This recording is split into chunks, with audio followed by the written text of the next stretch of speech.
নয় তেতুলিয়া, নয় পঞ্চগড়, নয় কোনো সিলেটের চা বাগান। আমরা দাঁড়িয়ে আছি দিনাজপুরের বীরগঞ্জ উপজেলার ৩ নং শতগ্রাম ইউনিয়নের জামতলী চা বাগান।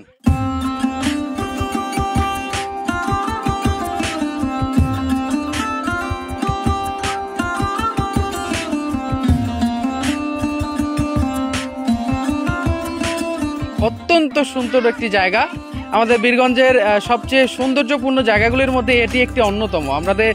আপনারা জানেন যে চা বাগান দেখার জন্য আপনারা কিন্তু বহু দূরে যান, যেরকম তেতুলিয়ায় যান, পঞ্চগড়ে যান, তারপরে আপনাদের সিলেটে কিন্তু সব থেকে সৌন্দর্যপূর্ণ চা বাগানগুলো রয়েছে যেগুলো পাহাড়ি অঞ্চলে। তবে এই জায়গাতে আমরা দেখতে পাচ্ছি যে চা বাগানের পাশাপাশি কিন্তু বিভিন্ন সুপারির গাছ লাগানো হয়েছে, যেটাতে আরো সৌন্দর্য ফুটে উঠেছে।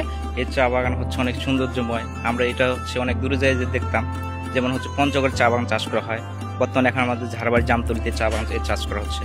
অনেক মানুষ আসে ঘুরতে, অনেক ভালো লাগে আর কি। যে বাংলাদেশের অর্থনীতি হচ্ছে দ্বিতীয় এটা চা বাগান, অর্থনীতির দিক থেকে চা।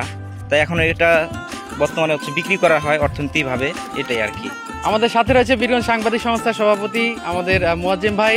আজকে আমরা এখানে আসার পরে কিছুক্ষণ ঘুরলাম, আনন্দ করলাম, ছবি তুললাম।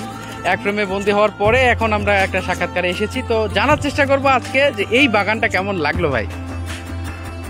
আলহামদুলিল্লাহ, খুব ভালো লাগলো। আসলেই আমরা অনেক দিন পঞ্চগড় গেছি শুধুমাত্র এই চা বাগান দেখার জন্য, কিন্তু আজকে এই ঝাড়বাড়ি পুলহাটের পাশে যে এত সুন্দর একটা চা বাগান রয়েছে, আমাকে খুব অত্যন্ত ভালো লাগলো।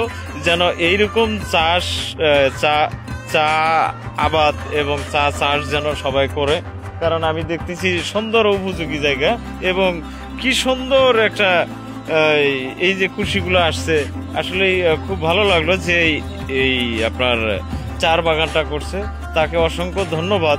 যে এইরকম করে যেন আর একজনকেও যেন শিখায় পদ্ধতিগুলা, যে আসলে এইখানে কিভাবে আপনার চা বাগান করতে হয়, কি করতে হয় না করতে হয়, এগুলো সম্পূর্ণ যেন অবশ্যই এই চা বাগানের মালিক যেন আর একজনকে পরামর্শ দেয়।